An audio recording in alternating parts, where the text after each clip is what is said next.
लो जयकारा बोल मेरे श्री गुरु महाराज की जय। सभी गुरुमुख प्रेमियों से सप्रेम जय सच्चिदानंद। आज के सुंदर श्री दर्शनों का गुरुमुख प्रेमी श्री आनंदपुर धाम में श्री दर्शन हाल में श्री हजूर गुरु महाराज जी की छत्र छाया में बैठ के उनकी चरण शरण में बैठ कर के सुंदर अलौकिक दर्शन प्राप्त कर रहे हैं। श्री गुरु महाराज जी हमेशा की तरह श्री दर्शन हाल में कृपा फरमाई और गुरुमुख प्रेमियों ने दंडवत प्रणाम किया।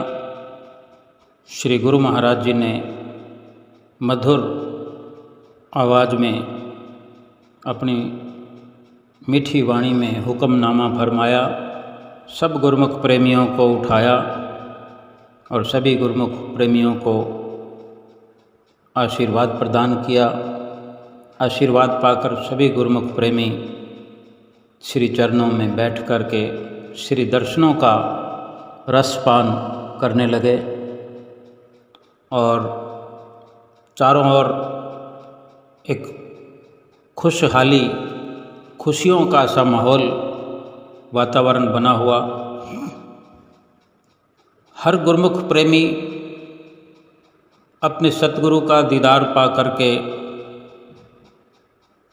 अपने मन में अपने हृदय में खुशी का अनुभव कर रहा होता है, क्योंकि गुरुमुख प्रेमी श्री चरणों में पहुँचते ही इसीलिए है। और जो हमेशा स्थायी तौर पर श्री दरबार में रहते हैं वो श्री चरणों में श्री दरबार में रहते ही इसीलिए हैं कि जब जब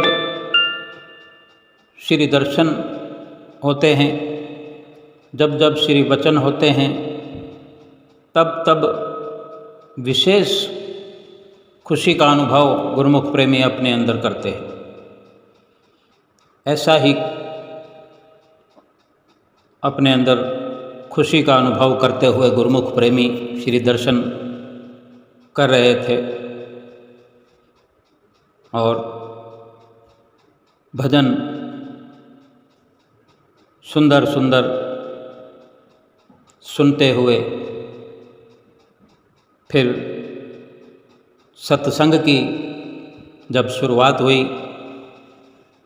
सत्संग की शुरुआत के साथ ही सभी गुरुमुख प्रेमी महात्मा जन सब अपने अपने स्थान पर बैठ कर के श्री दर्शन का लाभ, श्री सत्संग का लाभ और एक सच्ची खुशी का लाभ प्राप्त कर रहे थे, अनुभव कर रहे थे अपने दिल में। और इसी प्रकार सत्संग की शुरुआत हुई। सत्संग की शुरुआत अमरवाणी के सुंदर वचनों से की। फरमाया कि मानुष जन्म को पाकर बंदे मन में कुछ विचार कर, कौड़ी बदले हीरे जन्म को यूं ही ना बर्बाद कर। ऐसा जन्म अमोलक पाया, कुछ नेक कमाई कर ले तो, भजन प्रभु का करके बंदे जीवन सफल बना ले तू। फरमाया कि ये जो मनुष्य जीवन की सुंदर घड़ियाँ, अनमोल घड़ियाँ, ये बड़े भागों से मिली। जीवन पूरा ही भागों से मिला है, लेकिन एक एक घड़ी की कदर करते हुए हमें समझाया जाता है कि एक एक घड़ी, एक एक श्वास ही मनुष्य जीवन का भागों की निशानी है। एक एक श्वास की कदर करने की ज़रूरत है। कोड़ी बदले हीरा जन्म यूं ही ना बर्बाद कर। कोडी यानी ये जो संसार की धन संपदाएं एकत्र करने में रात और दिन इंसान लगा रहता है, हम लगे रहते हैं। इसके बदले में अगर ये अनमोल जीवन, ये अनमोल श्वास, ये जीवन की सौभाग्यशाली घड़ियाँ अगर समाप्त कर दी जाए, बर्बाद कर दी जाए, या ये जीवन इसी प्रकार बेकार कर दिया जाए, तो फिर क्या हासिल होगा? जीव को क्या हासिल हुआ? इस संसार में आकर के क्या पाया? खो तो सब कुछ दिया, सब कुछ ही गंवा दिया, फिर हाथ में कुछ रहा भी नहीं। फरमान हुआ, आछे दिन पाछे गए, गुरु से किया न हेत, अब पछतावा क्या करे जब चिड़िया चुग गई खेत। कि अगर पछताना पड़ जाए, इस जन्म को पाकर भी पछताने जैसा कार्य हम करें, यानी जब इंसान सब कुछ लुटता हुआ महसूस करता है तो फिर केवल पछतावा ही रह जाता है। वही महापुरुष समझाना चाहते हैं कि ये मनुष्य जीवन से इस दुनिया में कीमती कुछ नहीं है। इस मनुष्य जीवन में जो ये अनमोल घड़ियाँ, ये श्वास कीमती जो मिले हैं, इससे बढ़कर कीमती कुछ नहीं है। और संसार को जो हम कीमती समझते हैं, संसार का धन, रुपया, पैसा कमाने में अगर ये असल में जो कीमती वस्तु है ये श्वास और ये मनुष्य जीवन, महापुरुषों के नज़रिए से तो केवल यही कीमत है, इसी की कीमत है। और हम अपने नज़रिए से संसार की कौड़ियों को, संसार का धन माल, चाहे सोना चांदी हो, हीरे जवाहरात हों, उसको भी महापुरुषों ने कौड़ियों के समान बताया।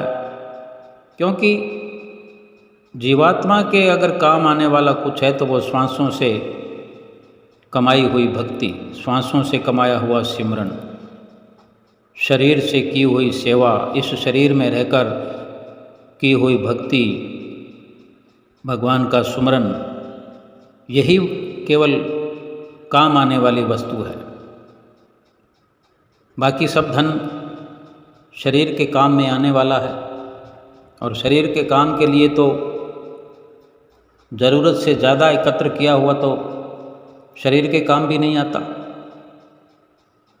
लेकिन बड़ी बात यह है कि शरीर के निमित्त इतना सब कुछ करने के कारण असल वस्तु का नुकसान कर लिया जाए, असली लाभ कमाने से वंचित रह जाएं, ये बड़े दुख की बात है। संसार का जो चारों तरफ पसारा है उसमें जीव लग करके अपने शरीर के निमित्त कुछ हासिल करे तो बुराई नहीं है, लेकिन उसी में ही लग जाए, रात और दिन गलतान हो जाए और अपनी आत्मा की भलाई के लिए लापरवाहियाँ करे और अंत समय पछताना पड़े,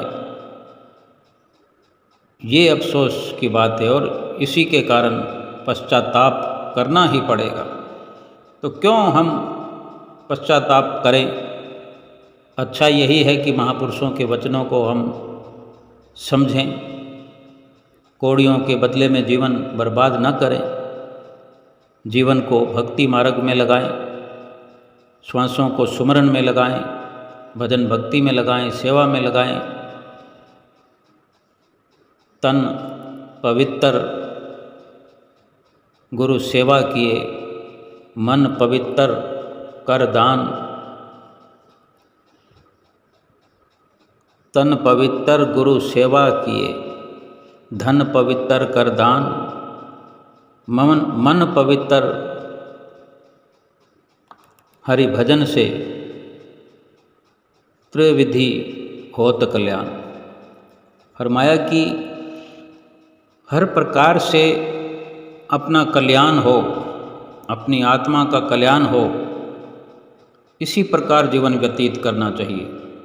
शरीर से महापुरुषों के सेवा के भंडार खुले हुए हैं, वहाँ अपने तन से सेवा का लाभ कमाएं, धन को भी सेवा और परमार्थ में लगाएं, परमार्थ की राह पर धन को खर्च करें, और मन से मन पवित्र करने के लिए सुमरन करें, भजन अभ्यास करें। तीनों विधि से आत्मा का कल्याण हो जाएगा। क्योंकि जो वक्त मिला है हमें वो रात और दिन भागता हुआ जा रहा है। बस चलती है, रेलगाड़ी चलती है, हवाई जहाज चलते हैं, कहीं ना कहीं रुक जाते हैं, जगह जगह रुक जाते हैं। किसी को उतरने का समय मिलता है, किसी को चढ़ने का समय मिलता है। ये जो वक्त है ये ठहरता नहीं है, और जो निकल जाता है वक्त वो वापस आता नहीं है। हमारे जीवन में जो वक्त निकल गया है,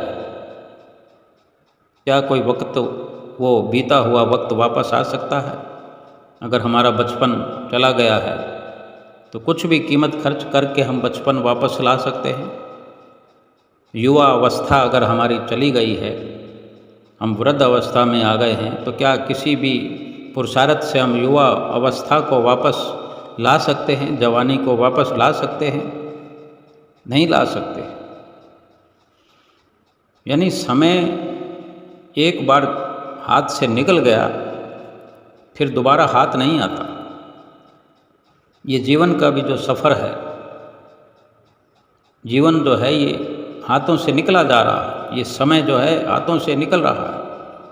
इसलिए इस समय को बर्बाद करके हाथों से नहीं निकालना है।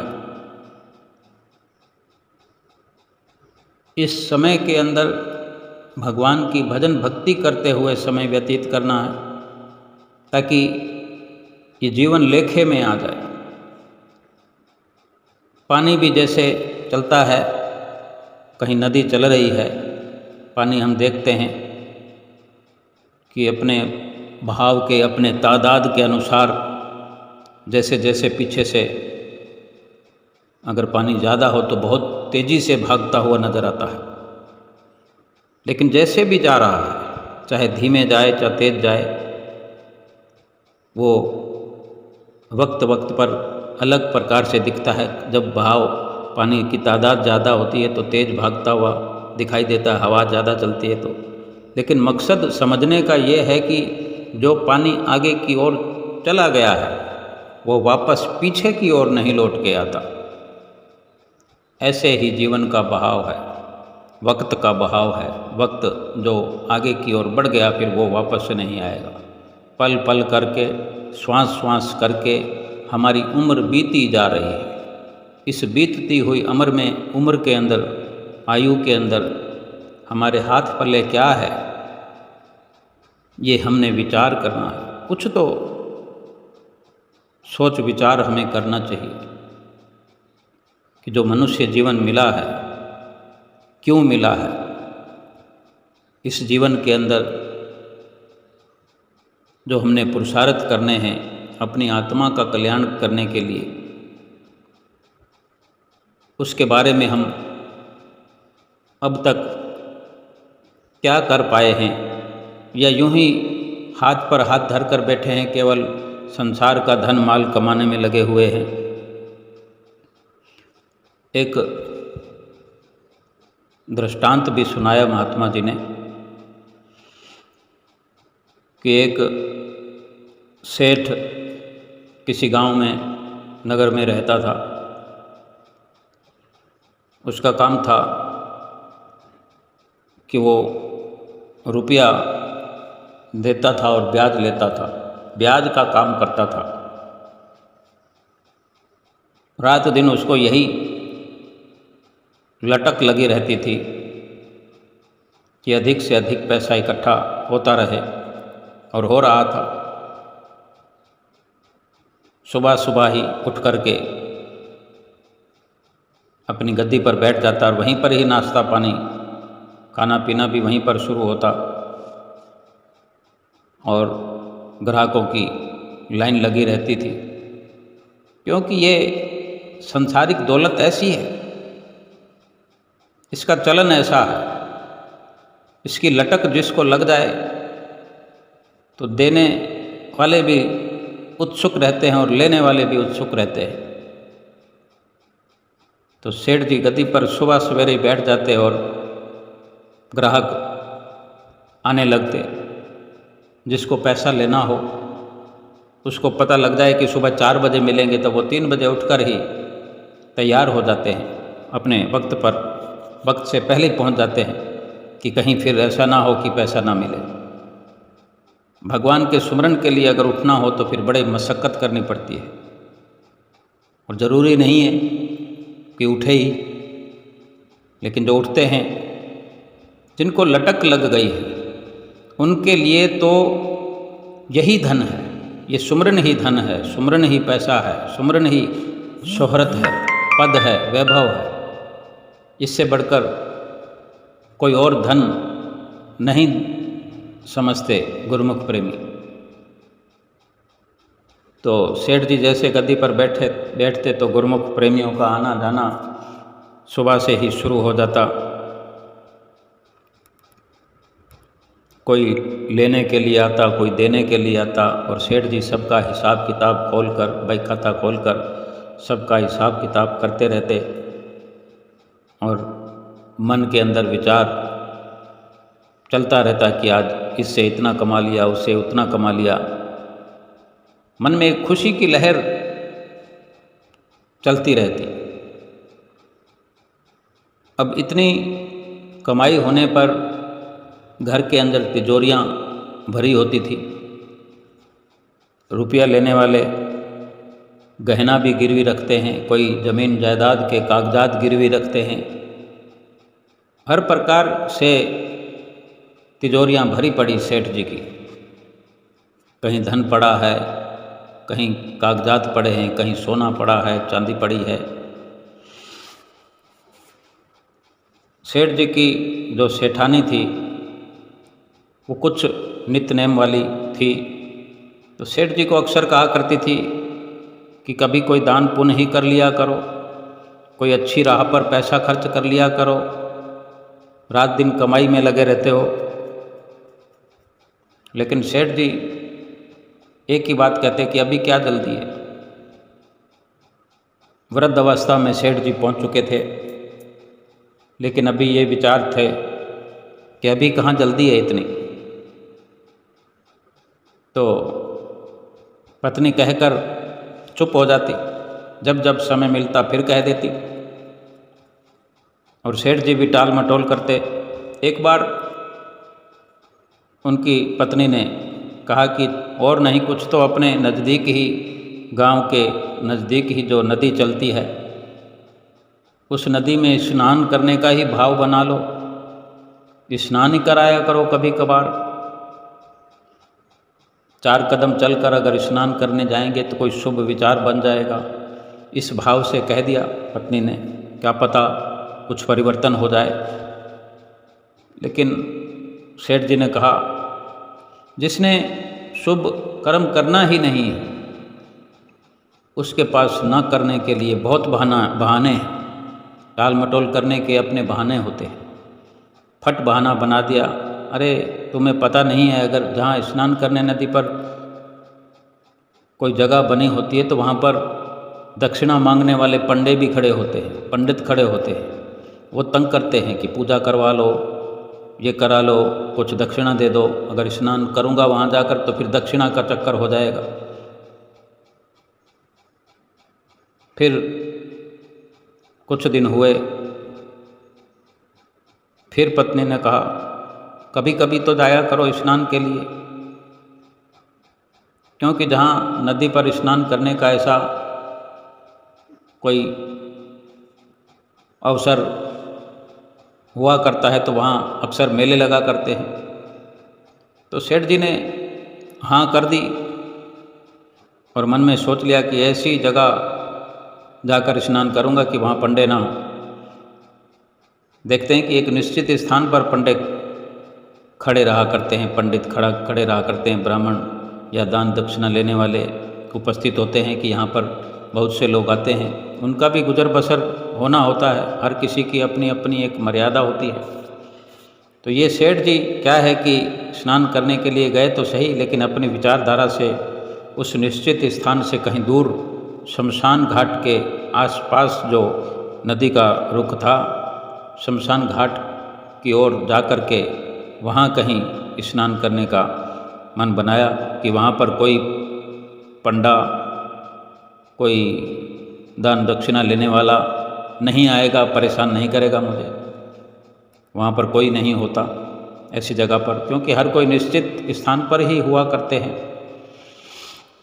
तो वहाँ पहुंचकर स्नान कर लिया। स्नान करके बाहर निकले तो एक पंडित जी वहाँ पर अचानक से प्रकट हो गए। अब अचानक से तो भगवान ही प्रकट हो सकते हैं। भगवान ने वास्तव में भक्तों का ख्याल रखना होता है। भगवान तो हमें अवसर देते ही रहते हैं, और जो भगवान के इशारों को समझते हैं वो किसी न किसी प्रकार अपनी आत्मा का कल्याण कर लेते हैं। सेठ जी ने देखा कि ये पंडित जी कहाँ से आ गए। जब मैं नहाने गया था तब तो कोई नहीं था, दूर दूर तक कोई नज़र नहीं आ रहा था, अचानक से कहाँ से ये टपक पड़े।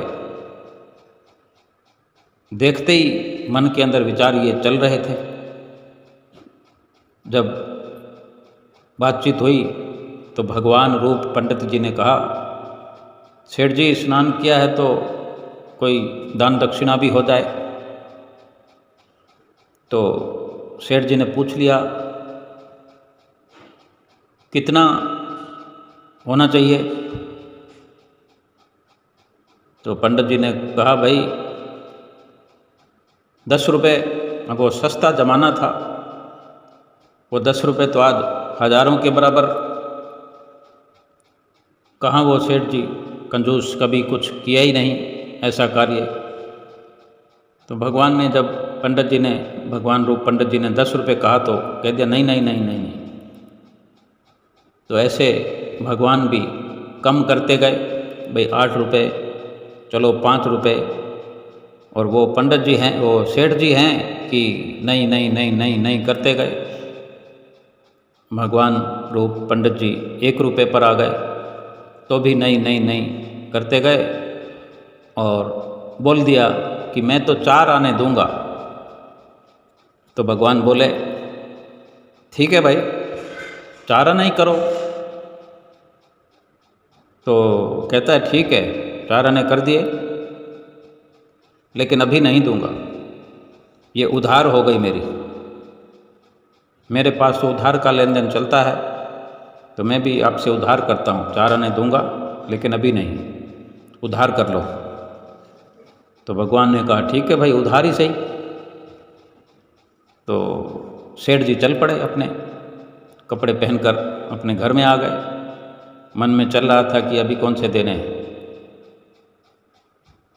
आके घर में आ गए, अपने काम लग गए। थोड़ी देर के बाद भगवान उनके घर के बाहर दरवाजे पर प्रकट हो गए।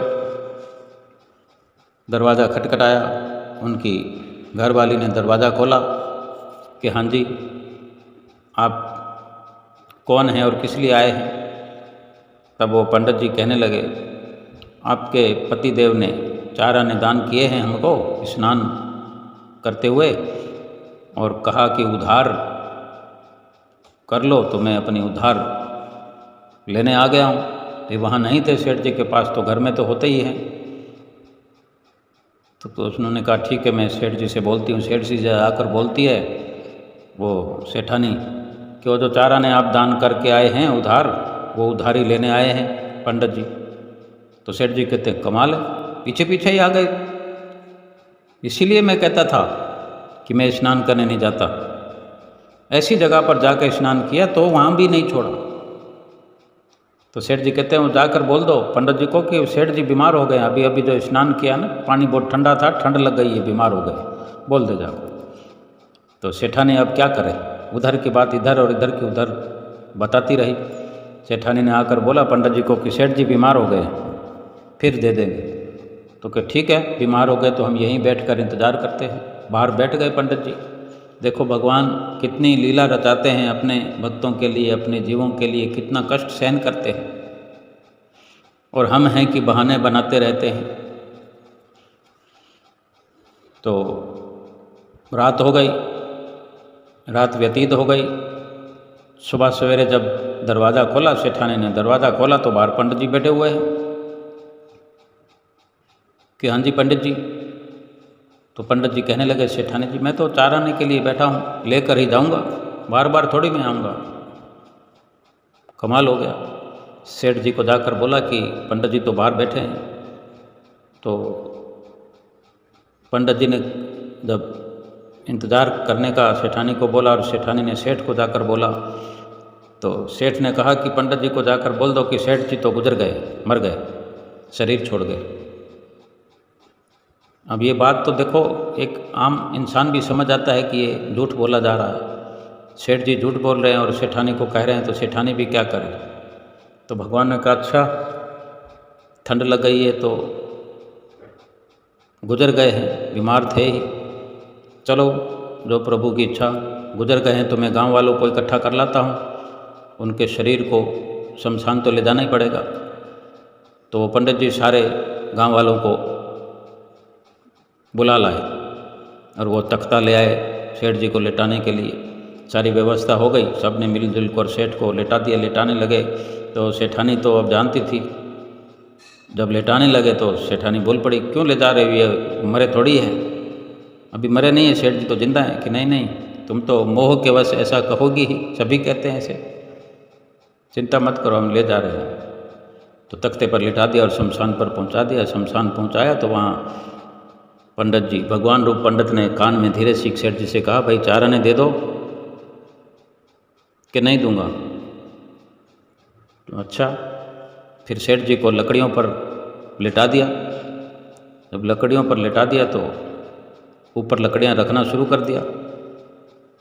सेठ जी को कान में फिर से भगवान रूप पंडित जी ने कहा, अब दे दो चाराने, अब तो आग लगने वाली थी। तो सेठ जी कहते हैं, चाराने में माफ़ कर दो। भगवान ने कहा कि आग लग जाएगी, उठ जाओ। तो सेठ जी ने कहा, चाराने माफ़ कर दो तो अभी उठ जाऊँ। भगवान ने देखा क्या करना है, ये तो ढीठ आदमी है, भगवान तो दयालु होते हैं। भगवान ने कहा, चल माफ़ किए तेरे चाराने। सेठ जी कहने लगे, पक्का? कि बिल्कुल पक्का। अब चाराने के पीछे उसको जला थोड़ी देना, वो तो ढीठ है, जिद्दी है। इतनी कार्रवाई हो गई, मरण शैया पर लेट गया, लकड़ियों पर लेट गया, जलने को तैयार है, लेकिन चाराने देने को तैयार नहीं। ज्यों ही भगवान ने वादा किया कि माफ़ कर दिए, तुरंत उठकर बैठ गया। यही हाल अगर हमारा रहे तो फिर पश्चाताप ही करना पड़ेगा कि कोई अच्छा कर्म हम नहीं करेंगे। सूर्य उदय होने से लेकर अस्त होने तक अगर राज मिल जाए, ज़मीन जायदाद मिल जाए और अरबों खरबों की दौलत मिल जाए तो ये इंसान संतुष्ट होने का नहीं है। महापुरुष फरमाते हैं कि साथ न चाले बिन भजन, बिखिया सगली छार, हर हर नाम कमावना, नानक ए धनसार। कि साथ तो कुछ नहीं जाना, जिन सामानों के लिए, जिस धन के लिए हम भगवान को भूले बैठे हैं, भगवान का नाम छोड़े बैठे हैं, वो सामान संसार के साथ नहीं जाना।